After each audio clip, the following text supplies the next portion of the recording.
안녕하세요. ABM 곽성우입니다. 오늘은 바벨 이후의 이야기를 시작해 볼까 합니다. 성경에는 여러 가지 이야기들이 등장하고 끊임없이 흘러가는데요. 하나의 목적을 향해서. 근데 특별히 창세기에서는 중요한 사건 이후에 역사나 이런 엄청난 기점이라 할까요?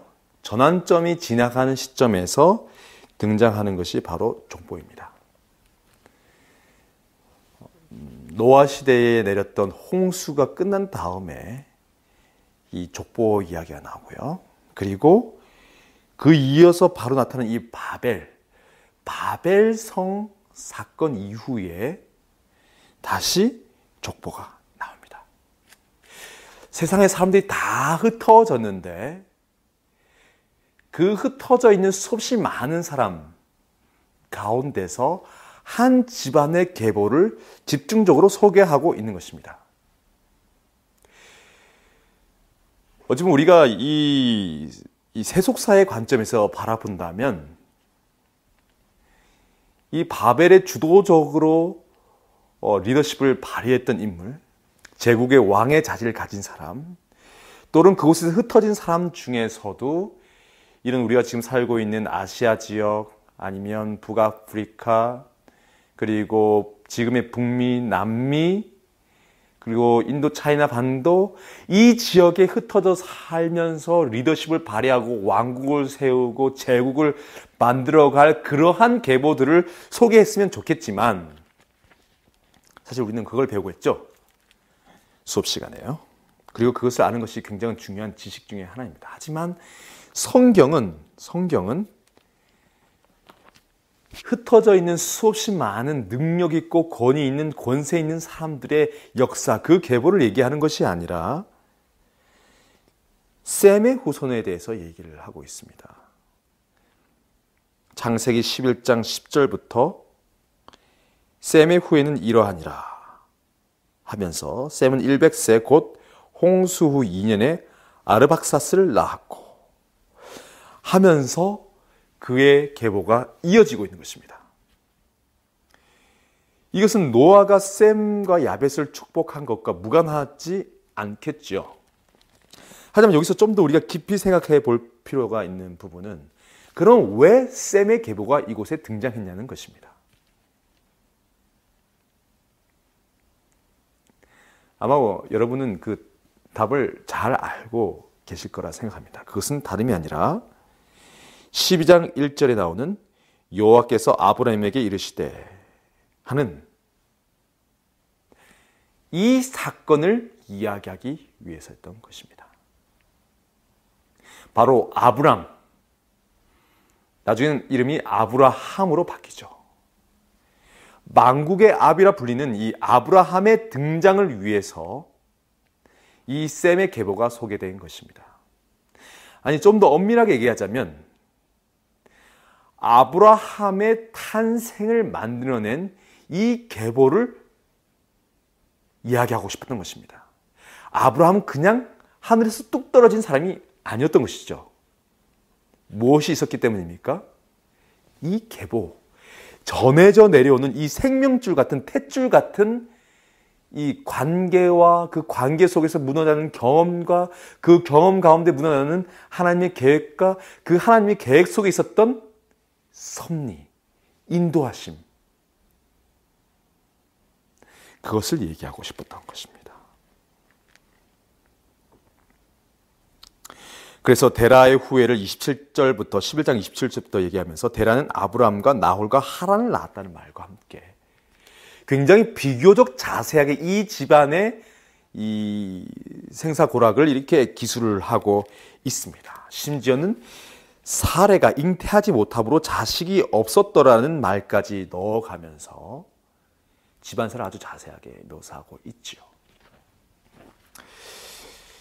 우리는 여기서 한 가지 기억나는 부분이 있습니다. 이런 계보를, 족보를 읽을 때마다 우리는 떠올리는 것이 있죠. 그것이 무엇입니까? 바로 우리 신약 성경 마태복음 처음 폈을 때 나타나는 족보입니다. 족보. 무슨 족보요? 예수님의 족보.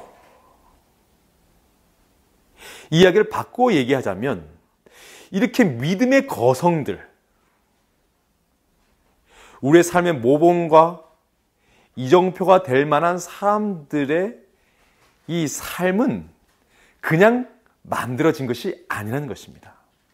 이 모든 것은 무엇이요? 계보가 있다는 것입니다. 이 계보는 무슨 의미인가요? 네, 누적된 인생의 경험이라고 할 수 있겠죠. 아니, 좀 더 바꾸어 말하면 투쟁이라 할 수도 있을 것입니다.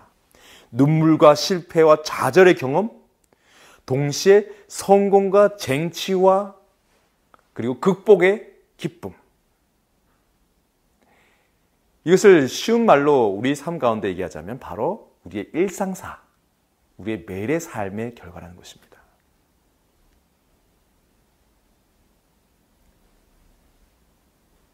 때로는 내 삶이 죄인의 모습으로, 때로는 의인의 모습으로, 때로는 무엇인지도 모르는 그런 모습으로 쌓이고 쌓이지만 그것이 하나님의 인도와 그 섭리의 흐름 가운데 있을 때에 모든 것이 합력하여서 우리가 전혀 예상하지 못했던 만국의 아비의 탄생을 준비할 수 있다는 것입니다. 사실 우리들은 끊임없이 질문합니다. 내가 하나님을 위해서 무엇을 할까? 나는 어떤 특별한 일을 할 수 있을까? 내가 어떤 특출난 능력이나 아니면 사람들이 깜짝 놀라게 할 만한 경험, 체험. 그래서 사람들이 아니 그런 놀라운 경험을 하셨습니까? 당신이 믿는 하나님은 참으로 놀라우십니다.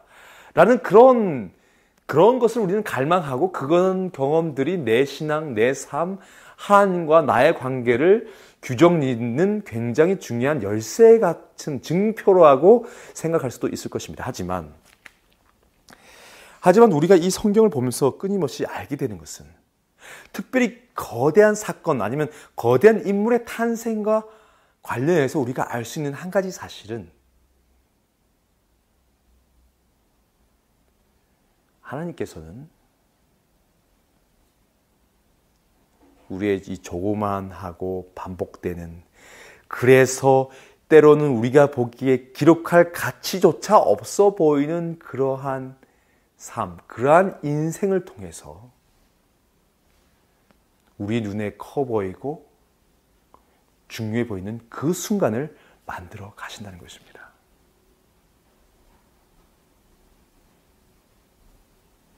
제가 오늘날 이 자리에 있었던 것은 저희 어머니의 그런 일상이 있었기 때문입니다. 저를 낳으셨고 저에게 젖을 물리셨고 제 입에 밥을 넣으셨고 그리고 제가 스스로 밥 먹을 때도 끊임없이 밥을 해주셨고 옷을 빨아주셨고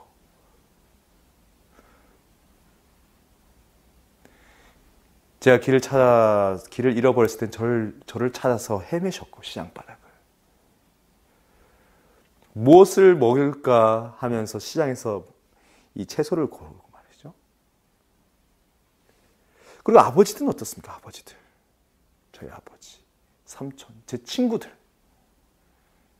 그리고 저희 선생님들.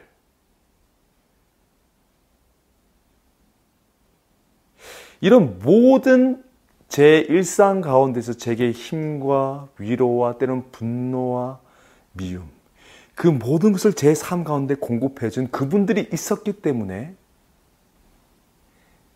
지금의 제가 있을 수 있는 것이죠.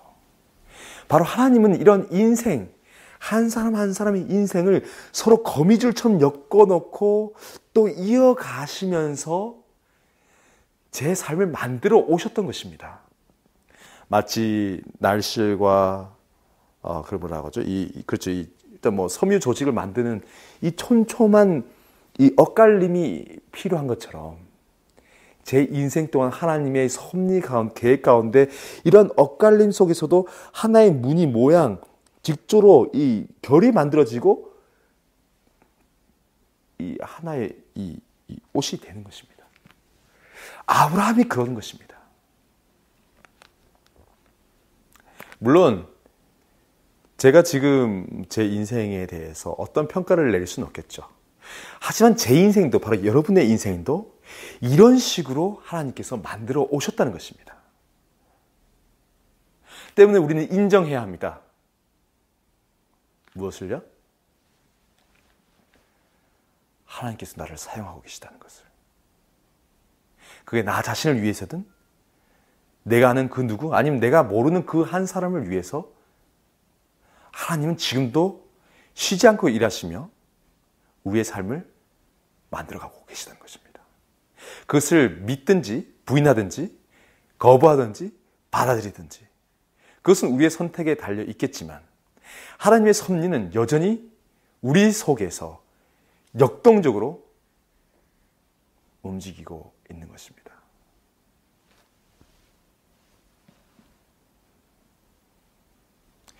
어쩌면 예수님께서 이 땅을 떠나시려고 할 때에 예수님께서 제자들에게 말씀하셨어요. 불안해하는 제자들. 자꾸 어디로 떠난다고 하시는 예수님을 보면서 불안했습니다. 왜냐하면 내 삶, 내 인생은 어부였고 세리였고 보잘것없었고 갈 길을 또 앞으로 가야 할 내 인생의 그 어떤 것도 불확실하지 않습니까? 나의 일상은 쓸모없는 것처럼 느껴졌거든요. 그때 예수님께서 말씀하셨죠. 너희는 마음에 근심하지 마라. 아버지를 믿으니 곧 나를 믿어라. 내가 가서 너희들이 있을 곳을 예비하겠다. 너의 인생이 인정받고 너의 고난과 어려움, 기쁨이 있을 너의 모든 인생 즐거움과 편히 쉴 만한 그곳을 내가 예비해 두겠다. 불안해하는 제자들 향해서 예수님은 그 인생에 대한 긍정과 함께 너의 인생을 내가 받아주신다는 약속을 하셨습니다. 네가 거할 곳을 내가 준비하겠다고 하신 것입니다. 하늘에서 내 방 한켠이 있다는 것입니다. 하늘에 내가 있을 곳이 있다는 것입니다. 누군가는 내 인생에 대해서 보잘것없고 쓸모없다고 얘기할 수 있고 어떤 사람은 저 사람이 하나님의 일을 한다고 얘기할 수 있을지 몰라도 예수님은 우리에게 똑같이 말씀하시는 거예요. 걱정하지 마라. 네 방 한 칸이 내 하늘집에 준비되어 있고 나는 그 집을 준비할 것이다. 나를 믿어라. 우리의 인생에 대해서 예수께서는 긍정하시는 것입니다. 왜요? 우리는 알지 못하지만 우리가 모르는 이 영의 세계 속에서 우리의 피땀은, 우리의 이 일상은 그분의 전능하신 손에 들려져서 쓰여지고 있는 것입니다. 이 사실을 믿으시기 바랍니다. 그리고 긍정하시기 바랍니다. 나의 인생을 감사하게 여기고 내게 주어진 이 일상을 소중하게 섬기길 바랍니다. 그리고 또 다른 누군가의 일상에 대해서도 우리는 긍정하고 그 일상이 하나님의 손에 붙들려서 이끌려가길 우리는 기도해야 될 것입니다. 오늘 하루 서로의 일상을 존중하고 그 일상에 하나님께서 역사하기를 함께 기도했으면 좋겠습니다. 아버지, 쳇바퀴 도는 이 일상을 어찌하면 좋을지요. 평범한 이 인생을 어떻게 하면 좋겠습니까? 하지만 반복되는 일상 때문에 제가 이곳에 있고 온 인류가 지금 살고 있습니다. 먹고 있습니다. 때로는 이 일상의 힘 때문에 사람들은 죄를 범하고 죄를 범할 자유를 주장하고 있습니다. 이 엄청난 은혜, 악인과 선인에게 은혜를 베푸신 이 아버지의 일상을 저희가 이해하면서 저의 일상을 받아주시는 아버지를 오늘도 기억하게 도와주세요. 예수님 이름으로 기도드립니다. 아멘. 하나님 아버지의 일상사, 바로 오늘 저와 여러분을 받아주시는 그 일상에 우리가 함께 들어갔으면 좋겠습니다. 함께 예수께로.